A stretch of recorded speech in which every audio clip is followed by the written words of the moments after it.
Next topic is characteristic of the sound from page number 31. ठीक है.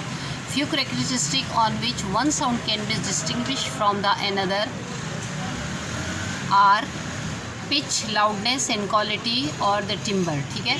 अब यहाँ पर कुछ करेक्टरिस्टिक ऑफ साउंड हम इसलिए डिस्कस कर रहे हैं ताकि हम एक साउंड को दूसरे साउंड से सेपरेट कर सकें, यानी पहचान सकें किसके कौन कौन से इसके करेक्टरिस्टिक है. एक है पिच ऑफ साउंड, लाउडनेस है, क्वालिटी और टिम्बर ऑफ द साउंड.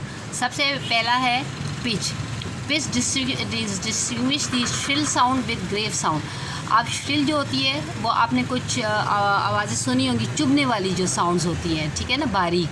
और ग्रेव जो होती हैं ज़रा भारी साउंड्स को कहते हैं. तो ये पिच के ज़रिए हम क्या करते हैं, श्रिल और ग्रेव साउंड में डिस्टिंग्विश कर सकते हैं. The pitch of a note depends on the frequency of the sound wave reaching the air. अब पिच ऑफ द नोट जो है वो किस पे डिपेंड्स कर रहा है, फ्रिक्वेंसी ऑफ द साउंड पे, जो कि साउंड वेव जो होती है जो हमारे कान तक पहुंच रही होती है. हाई पिच नोट जो है has a high frequency and a short wavelength. जो हाई पिच नोट होगा उसकी हाई फ्रिक्वेंसी होगी लेकिन उसकी वेवलेंथ क्या है, वो शॉर्ट होगी. A low pitch note has a low frequency and a long wavelength. लेकिन जो लो पिच साउंड होगी उसकी लो फ्रिक्वेंसी होगी लेकिन उसकी वेवलेंथ जो है वो ज़्यादा होगी. अब यहाँ पर देखें एक अनदर जो है हमारे पास एक्टिविटी है. Support a bicycle on it's stand and rotate it's rear wheel. आप क्या करेंगे, एक बाईसाइकिल लेके उसको स्टैंड पे जो है वो खड़ा कर दें और उसका जो पिछला व्हील जो है अब उसको हम रोटेट करें. Hold a piece of cardboard in your hand with its free end touching the spokes of the rotating wheel. अब ये देखें, ये एक व्हील है और ये जो इसमें ये तार से लगे हुए हैं इनको स्पोक्स कह रहे हैं. ये डायरेक्शन है व्हील की. ये आपके पास कार्डबोर्ड है और ये बाईसाइकिल का व्हील है. अब ये कार्डबोर्ड एक साइड से आपने पकड़ना है, दूसरी साइड से इन स्पोक्स में आपने इनको फंसाना है. ठीक है. दी साउंड विल बी प्रोड्यूस्ड. तो जैसे ही आप इस रोटेटिंग व्हील में ये कार्डबोर्ड को फंसाएंगे तो क्या होगा कि ये एक साउंड प्रोड्यूस करेगा. As you increase the speed of rotation the spoke touching per unit time to the cardboard will increases. तो क्या होगा कि ये जो टाइम जो है वो इंक्रीज़ होता जाएगा और ये बहुत तेज़ी के साथ इस कार्डबोर्ड को भी टच करेंगे जैसे जैसे इसकी रोटेशन इंक्रीज़ करेगी व्हील की. ठीक है.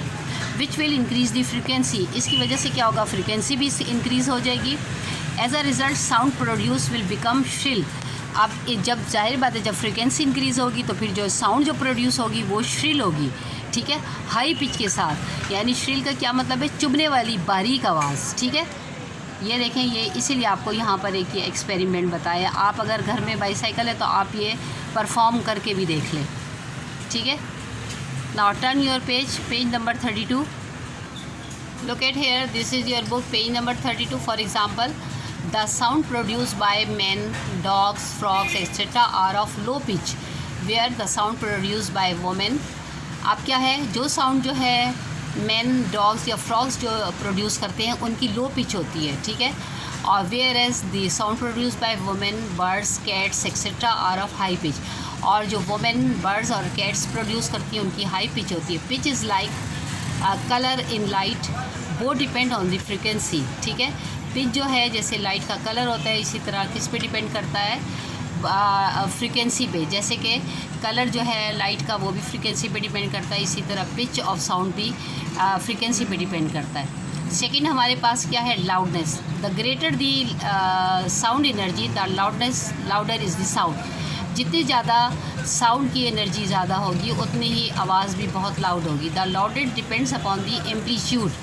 एम्पलीट्यूड क्या होती है, height of the sound wave. जितनी ज़्यादा एम्पलीट्यूड पे जो है ये लाउडनेस डिपेंड करती है. Loudness depends on the following factors. और जो दूसरे फैक्टर्स हैं वो कौन कौन से हैं जिन पे लाउडनेस डिपेंड करती है. The area of the vibrating body, larger the area of the vibration larger will be the amplitude of the sound produce. जितना ज़्यादा एरिया होगा वाइब्रेशन का, लार्जर साउंड का, तो उतनी ही ज़्यादा एम्पलीट्यूड ऑफ साउंड जो है वो प्रोड्यूस होगी.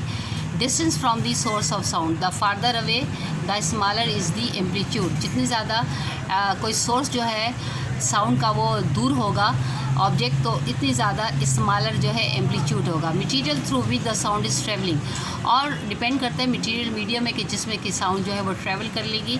Amplitude of the sound travel in different materials such as the water and air.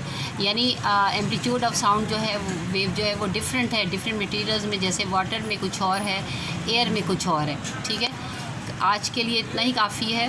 कल इंशाल्लाह हम इसे नेक्स्ट पढ़ेंगे। इनको अच्छी तरह पढ़ें। Thank you.